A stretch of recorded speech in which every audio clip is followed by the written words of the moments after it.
नमो भगवते वासुदेवाय। नमस्कार दोस्तों, आज के इस वीडियो में हम सुनेंगे शास्त्रों के अनुसार सत्यनारायण व्रत की कथा। इस व्रत की कथा को श्रवण मात्र से ही व्यक्ति को 1000 यज्ञ करने की बराबर पुण्य फल की प्राप्ति होती है। भगवान सत्यनारायण के व्रत की कथा को श्रवण करने से घर में सुख समृद्धि का वास होता है, मनुष्य का कल्याण होता है, भगवान विष्णु की कृपा बनी रहती है। वैसे तो सत्यनारायण व्रत की कथा आपको प्रत्येक दिन सुनना चाहिए, जिससे आपके घर में सदैव सुख समृद्धि का वास हो, परंतु प्रत्येक पूर्णिमा पर यह अनिवार्य रूप से आपको श्रवण करना चाहिए। इसके श्रवण मात्र से ही व्यक्ति का कल्याण होता है, मानव जीवन का उद्धार होता है और भगवान श्री हरि की कृपा उस व्यक्ति पर, उसके समस्त परिवार पर बनी रहती है। घर परिवार में कभी कोई परेशानी नहीं आती और यदि कोई मुसीबत आती भी है तो उसका झट से निवारण भी हो जाता है। हम आज की इस वीडियो में सुनेंगे सत्यनारायण व्रत की कथा। इस व्रत कथा के 5 खंड हैं। पांचों ही खंड अनिवार्य रूप से श्रवण करना चाहिए। ऐसा करने से भगवान श्री हरि विशेष रूप से अपनी कृपा दृष्टि बरसाते हैं। घर पर सुख समृद्धि सदैव बरसती रहती है। यदि परिवार में कोई मुसीबत आती है तो उसका झट से निवारण भी हो जाता है। आइए यह उत्तम व्रत कथा को हम सभी श्रवण करते हैं और इसके संपूर्ण लाभों को प्राप्त करते हैं। सबसे पहले भगवान श्री हरि की, भगवान विष्णु का हम जयकारा लगा लेते हैं, फिर पाठ आरंभ करेंगे। बोलो श्री सत्यनारायण स्वामी की जय। बोलो भगवान श्री हरि की जय। एक समय की बात है, नैमिषारण्य तीर्थ में शौनकादिक 88,000 ऋषियों ने श्री सूत जी से पूछा, हे प्रभु, इस कलियुग में वेद विद्या रहित मनुष्यों को भगवान की भक्ति किस प्रकार से प्राप्त हो सकती है एवं मानव का कल्याण उद्धार किस प्रकार से होगा। हे मुनि श्रेष्ठ, आप तो सब कुछ जानते हैं, कोई ऐसा तप व्रत बतलाइए जिससे थोड़े समय ही पुण्य की प्राप्ति हो और मन के अनुसार फल की भी प्राप्ति हो जाए। इस प्रकार की कथा सुनने की लालसा से हम सभी आपके पास आए हैं।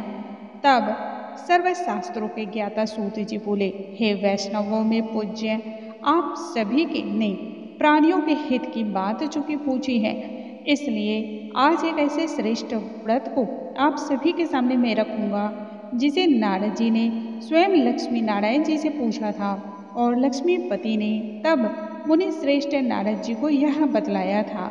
अतः आप सभी इसे ध्यानपूर्वक सुनिए। एक समय की बात है, मुनि राज नारद जी दूसरों के हित की इच्छा के लिए अनेक लोगों में भ्रमण करते हुए मृत्यु लोक में आ पहुँचे।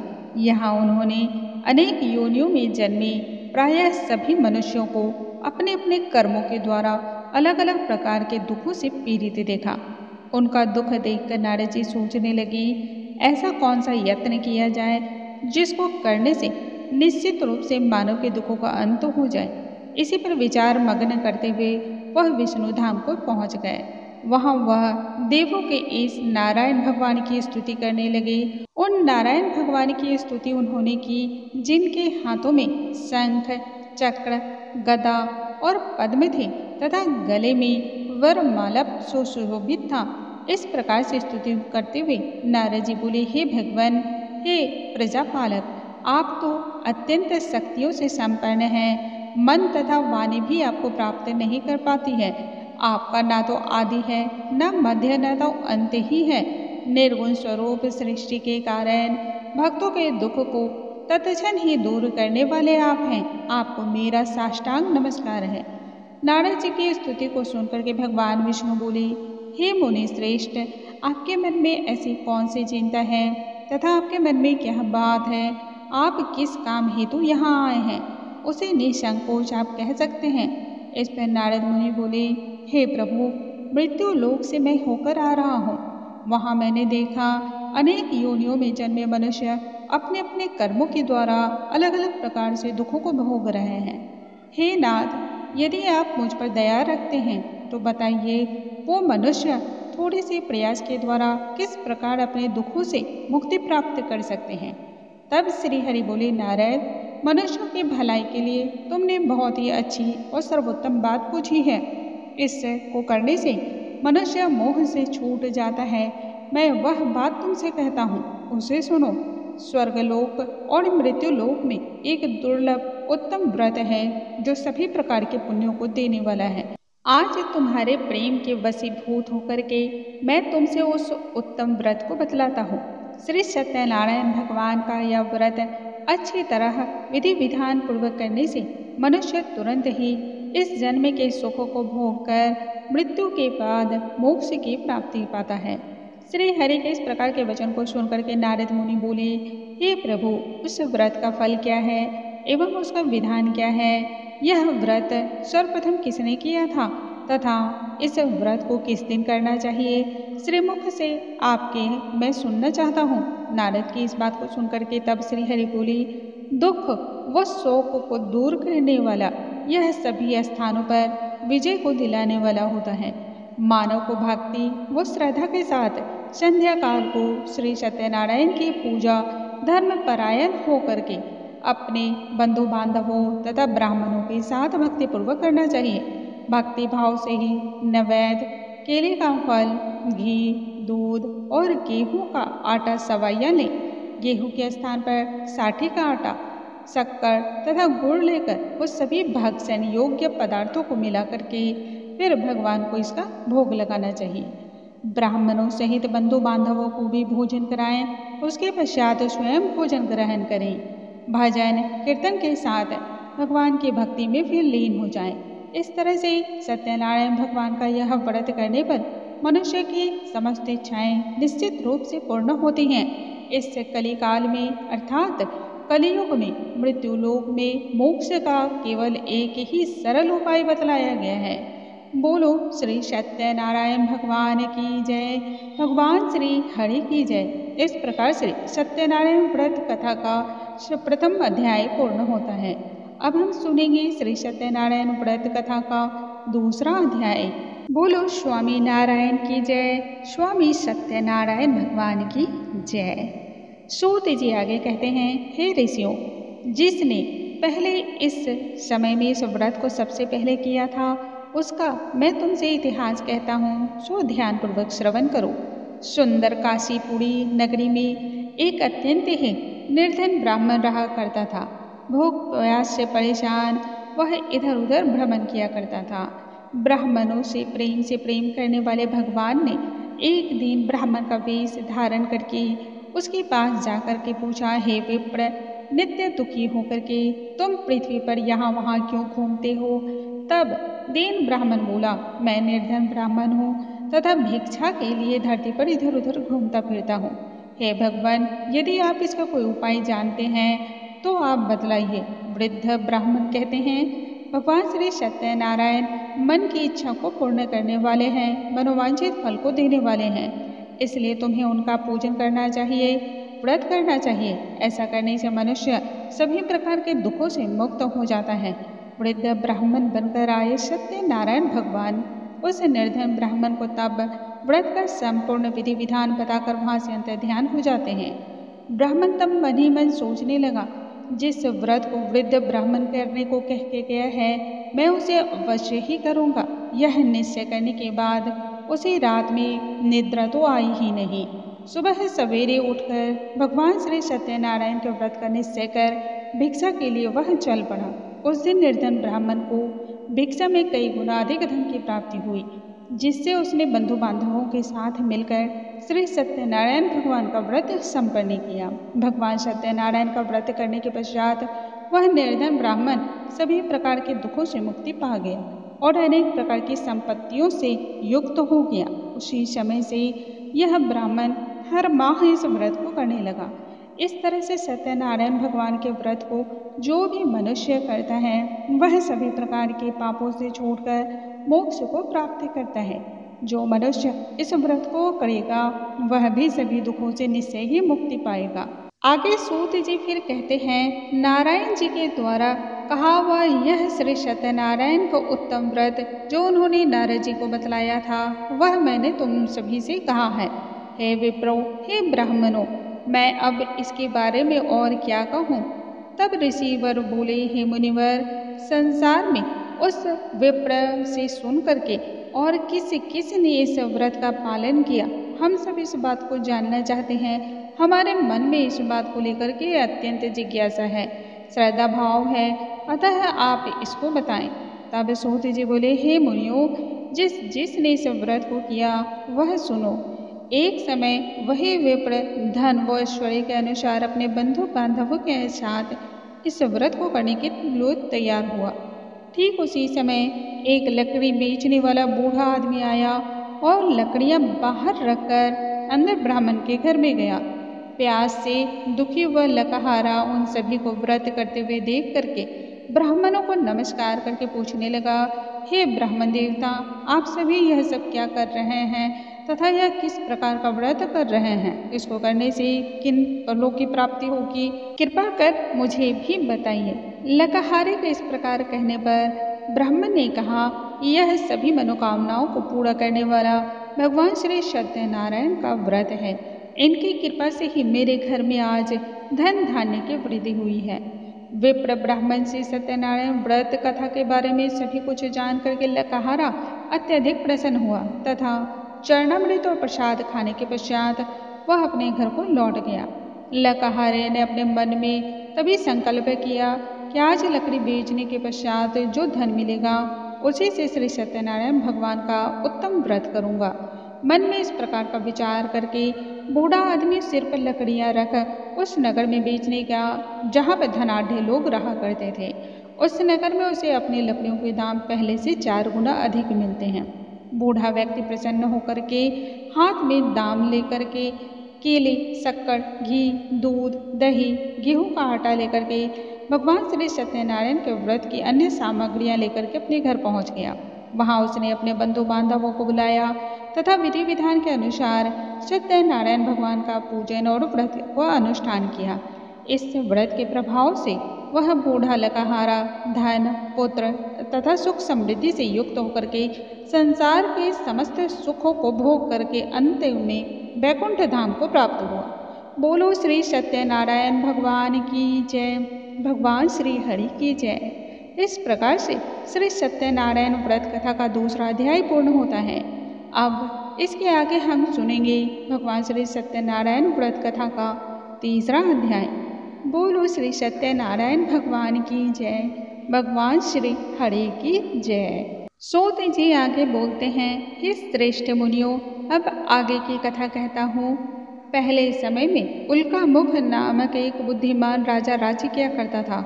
वह बहुत ही सत्यवादी और जितेंद्रिय था। प्रतिदिन देवस्थानों पर जाता और निर्धनों को धन देकर के उनके कष्टों को दूर किया करता था। उनकी पत्नी भी कमल मुख के समान तथा सती साध्वी स्त्री थी। भद्रशिला नदी के तट पर उन दोनों ने श्री सत्यनारायण भगवान का व्रत विधि विधान के अनुसार संपन्न किया। उसी समय साधु नाम का एक वैश्य वहां आया। उसके पास व्यापार करने के लिए बहुत सा धन भी था। राजा को व्रत करते हुए देख करके वह सविनय पूछने लगा, हे राजन, भक्ति भाव से पूर्ण होकर के यह आप किसका पूजन कर रहे हैं, अतः इसके साथ ही इस पूजन से किस लाभ की प्राप्ति होती है? मैं सुनने की इच्छा रखता हूँ, कृपा कर मुझे बताएं। तब राजा बोला, हे साधु, अपने बंधु बांधवों के साथ तथा पुत्र आदि की प्राप्ति के लिए एक महाशक्तिमान श्री सत्यनारायण भगवान का व्रत एवं पूजन कर रहा हूँ। इनकी पूजा से सभी प्रकार के मनोरथ पूर्ण होते हैं। राजा के वचन सुन साधु आदर से बोले, हे राजन, मुझे भी इस व्रत का सारा नियम विधान कहिए। आपके कथानुसार मैं भी इस व्रत का पालन करूँगा। मेरी भी कोई संतान नहीं है और इस व्रत को करने से निश्चित रूप से मुझे भी संतान की प्राप्ति होगी। राजा से व्रत का सारा विधान और नियम सुन करके व्यापार से जब वह निवृत्त होकर के अपने घर को गया, तब उस वैश्य ने अपनी पत्नी को यह उत्तम व्रत के बारे में बतलाया तथा पत्नी को संतान देने वाले इस व्रत की महिमा को बताते हुए कहा, अब हमें भी संतान की प्राप्ति होगी। निश्चय ही हम दोनों इस व्रत को करेंगे। साधु की पत्नी लीलावती यह सुनकर के आनंदित हो गई तथा पति के साथ आनंदित होकर के सांसारिक धर्म में प्रवृत्त होकर के भगवान श्री सत्यनारायण की कृपा से गर्भवती हुई। ठीक 10वें महीने में उसके गर्भ से एक सुंदर कन्या ने जन्म लिया। कन्या जो बढ़ने लगी, ऐसा लगा जैसे चंद्रमा बढ़ता जा रहा है। शुक्ल पक्ष के चंद्रमा का जो अनुपम छटा होता है, बिल्कुल वैसा ही मुख उस कन्या का था। माता पिता ने अपनी कन्या का नाम इसी भांति कलावती रखा। एक दिन लीलावती ने बहुत ही मधुर शब्दों में अपने पति को याद दिलाया, हे प्राणनाथ, आपने भगवान श्री सत्यनारायण के जिस व्रत को करने का संकल्प लिया था, उसे करने का समय आ गया है। आप कृपा कर इस व्रत को विधि विधान से पूर्ण करें। साधु तब बोला, हे प्रिय, इस व्रत को मैं उसके विवाह के अवसर पर करूँगा। इस प्रकार अपनी पत्नी को आश्वासन देकर के वह नगर को चला गया। इधर कलावती पिता के घर में रहकर दिनों दिन बढ़ती चली गई, अपने वृद्धि को प्राप्त हुई। युवा अवस्था को जब आ गई, तब एक समय की बात है, साधु ने एक बार नगर में अपनी कन्या को सखियों के साथ देखा तो तुरंत ही दूत को बुलाया और कहा, मेरी कन्या के लिए योग्य वर की तलाश करो। साधु की बात सुनकर के दूत कंचन नगर में जा पहुंचा और वहां देखभाल कर कन्या के योग्य एक वानिक पुत्र को ले आया। सुयोग्य लड़के को देख साधु ने बंधु बांधवों को बुलाकर अपने पुत्र का विवाह उसके साथ संपन्न करा दिया। दुर्भाग्य की बात तो सिर्फ यह रही कि साधु ने अभी भी श्री सत्यनारायण भगवान का व्रत नहीं पूर्ण किया। इस पर भगवान अत्यधिक क्रोधित हो गए और उस साधु को श्राप दिया कि साधु को अत्यधिक दुख और पीड़ा प्राप्त हो। अपने कार्य में कुशल साधु बनिया जमाई को लेकर के समुद्र के पास स्थित होकर के रत्नसारपुर नगर में गया। वहां जाकर के दामाद और ससुर दोनों मिलकर के चंद्रकेतु राजा के नगर में व्यापार करने लगे। एक दिन भगवान सत्यनारायण की माया से एक चोर राजा का धन चुरा करके भाग रहा था। उसने राजा के सिपाहियों को अपना पीछा करते हुए जब देखा, तब अपना चोरी किया हुआ धन उन दोनों के पास दामाद और ससुर के यहाँ पे रख दिया। राजा के सिपाहियों ने साधु वैश्य के पास राजा का जब धन पड़ा हुआ देखा, तब वह ससुर और जमाई दोनों को बंधक बना करके राजा के पास ले आए और कहा, हम लोगों ने उन दोनों चोरों को पकड़ लिया है और आपके समक्ष लेकर आए हैं, अतः आप आगे की कार्रवाई की आज्ञा दें। राजा की आज्ञा के अनुसार उन दोनों को कठिन कारावास में डाल दिया गया तथा उनका सारा धन भी उनसे छीन लिया गया। भगवान श्री सत्यनारायण भगवान के श्राप की वजह से साधु की पत्नी भी उधर बहुत दुखी हुई। घर में जो कुछ भी धन रखा था उसे चोर चोरी कर गए। शारीरिक तथा मानसिक पीड़ा एवं भूख प्यास से अति दुखी होकर के अन्न की चिंता में कलावती ब्राह्मण के घर गई। वहां उसने भगवान श्री सत्यनारायण का व्रत होते हुए देखा। तब वहीं पर बैठ करके उसने कथा भी सुनी तथा प्रसाद को ग्रहण किया। सप्रेम प्रसाद को ग्रहण करने के पश्चात वह रात्रि को घर वापस आई। तब माता ने कलावती से पूछा, हे पुत्री, अब तक तुम कहाँ थी तथा तुम्हारे मन में क्या है? कलावती ने तब अपनी माता से कहा, हे माता, मैंने एक ब्राह्मण के घर में श्री सत्यनारायण भगवान का व्रत होते हुए देखा है। कन्या के इस प्रकार के वचन को सुनकर के लीलावती भगवान की पूजन की तैयारी में लग गई, क्योंकि उसे याद हो आया था। लीलावती ने परिवार के जितने भी बंधु बांधव थे उन सभी के सहित सत्यनारायण भगवान का पूजन और व्रत किया तथा उनसे वर मांगा, हे प्रभु, मेरे पति तथा जमाई को शीघ्र ही घर पर लौटा दें। साथ ही यह भी प्रार्थना की, हम सबका अपराध आप क्षमा कर दें। उधर जब श्री सत्यनारायण भगवान ने लीलावती और कलावती को पूजन करते हुए देखा, तब वह संतुष्ट हो गए और राजा चंद्रकेतु को उन्होंने सपने में दर्शन दिया और कहा, हे राजन, तुम उन दोनों वैश्यों को छोड़ दो और तुमने जो उनका धन लिया है उसे भी वापस कर दो। यदि ऐसा नहीं किया तो मैं तुम्हारे धन, राज्य एवं संतान सभी चीजों को नष्ट कर दूंगा। राजा को यह कहकर वह अंतर्ध्यान हो गए। प्रातःकाल राजा सभा में अपने स्वप्न को उन्होंने सुनाया तथा बोले कि बानिक पुत्रों को कैद से मुक्त करके सभा में ले आओ। दोनों ने आते ही राजा को तब प्रणाम किया। राजा मीठी वाणी में बोला, हे महानुभावों, भाग्यवश ऐसा कठिन दुख तुम्हें प्राप्त हुआ है, लेकिन अब तुम्हें किसी भी भय की जरूरत नहीं है। ऐसा कहते हुए राजा ने उन दोनों को वस्त्र, आभूषण और उपहार दे करके इसके साथ ही जितना धन उनका लिया था उनसे दोगुना धन दे करके उन्हें विदा किया। दोनों वैश्य अब अपने घर की ओर चल दिए। इस प्रकार से श्री सत्यनारायण व्रत कथा का 3रा अध्याय संपूर्ण होता है। बोलो श्री सत्यनारायण भगवान की जय। स्वामी नारायण भगवान की जय। अब हम आगे सुनेंगे भगवान श्री सत्यनारायण व्रत कथा का चौथा अध्याय।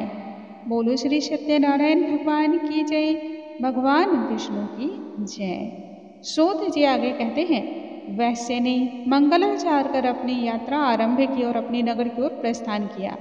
थोड़ी दूर जाने पर एक दंडित वेशधारी श्री सत्यनारायण जी ने उनसे पूछा, हे साधु, तेरे नाव में क्या है?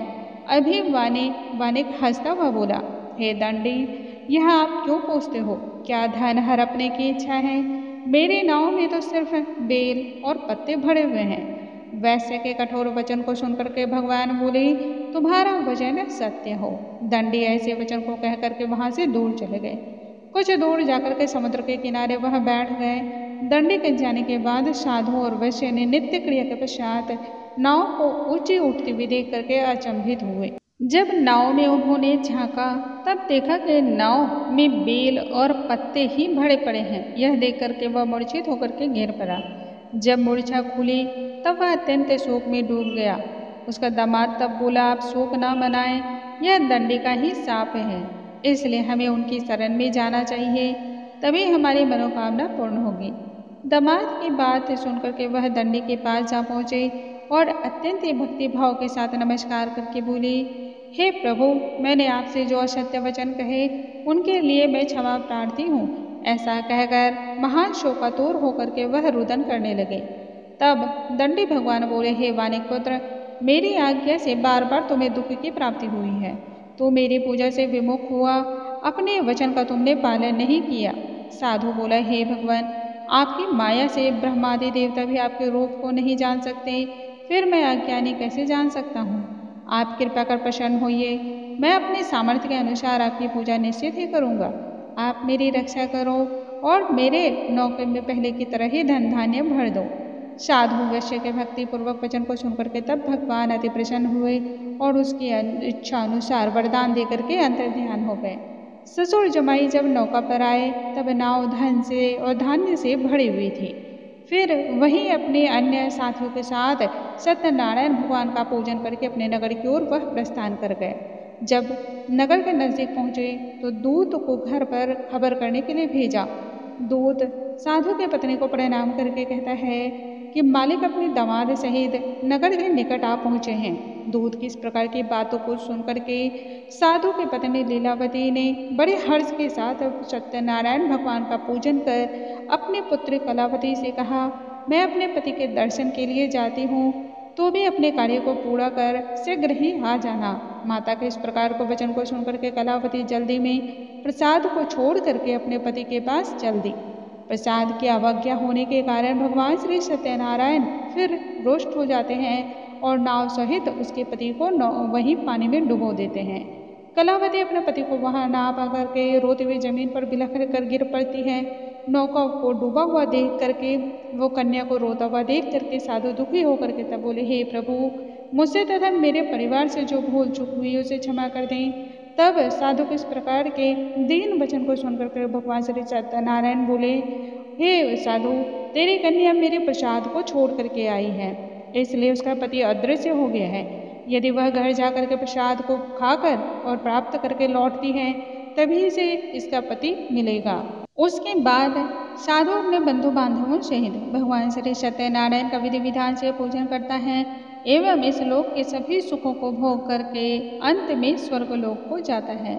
बोलो श्री सत्यनारायण भगवान की जय, भगवान श्री हरि की जय। इस प्रकार से सत्यनारायण व्रत कथा का चौथा अध्याय पूर्ण होता है। अब हम सुनेंगे पांचवा अध्याय। बोलो श्री सत्यनारायण स्वामी की जय, भगवान श्री हरि की जय। सूत जी आगे कहते हैं, हे ऋषियों, मैं और भी एक कथा सुनाता हूँ, उसे भी ध्यान पूर्वक सुनो। प्रजापालन में लीन तुंगध्वज नामक एक राजा था। उसने भी भगवान का प्रसाद त्याग करके बहुत ही दुख प्राप्त किया। एक बार वन में जाकर के वन्य पशुओं को मार करके वह बड़ के पेड़ के नीचे आया। वहां उसने ग्वालों को भक्ति भाव से अपने बंधु बांधवों के सहित भगवान श्री सत्यनारायण का पूजन करते देखा। गर्व से चूर राजा ने उन्हें वहां पूजन करते हुए देख करके भी ना तो उस पूजा स्थान में गया, ना ही उसने भगवान को प्रणाम ही किया। ग्वालों ने राजा को जब प्रसाद दिया तब उसने प्रसाद भी नहीं ग्रहण किया और प्रसाद को वहीं छोड़ करके अपनी नगरी की ओर चल पड़ा। जब वह नगर पर पहुंचा तो वहां सब कुछ तहस नहस पाया। तब वह शीघ्र ही समझ गया यह सब प्रभु की माया है। वह दोबारा ही ग्वालों के पास जा पहुंचा, भक्तिपूर्वक उन्हें प्रणाम करके पूजा का प्रसाद ग्रहण किया। इसके पश्चात भगवान श्री सत्यनारायण की कृपा से सब कुछ यथावत हो गया। फिर दीर्घ काल तक सभी प्रकार के सुखों को भोगने के पश्चात उसे भी मृत्यु के उपरांत स्वर्गलोक की प्राप्ति हुई। जो मनुष्य परम दुर्लभ इस व्रत को करता है, भगवान श्री सत्यनारायण की कृपा से उसे धन धान्य सुख समृद्धि की प्राप्ति होती है। निर्धन मनुष्य भी धनी हो जाता है और भय मुक्त होकर के जीवन को प्राप्त करता है। संतानहीन मनुष्य को संतान का सुख प्राप्त होता है और सभी मनोरथ भी पूर्ण होते हैं तथा मानव अंत काल में वैकुंठ धाम को प्राप्त करता है। सूत जी बोलते हैं, जिन्होंने पहले इस व्रत को किया अब उसके दूसरे जन्म की कथा कहता हूँ। वृद्ध शतानंद ब्राह्मण ने सुदामा का जन्म लेकर के मोक्ष की प्राप्ति की। लकाहारे ने अगले जन्म में निषाद बनकर के मोक्ष पाया। उल्का मुख नामक का राजा दशरथ होकर के वैकुंठ को प्राप्त हुए। साधु नाम के वैश्य ने मोर ध्वज बनकर के अपने पुत्रों को आरे से चीर कर मोक्ष की प्राप्ति की। महाराज तुंगध्वज ने स्वयं भू होकर के भगवान में भक्ति युक्त हो कर्म का मोक्ष पाया।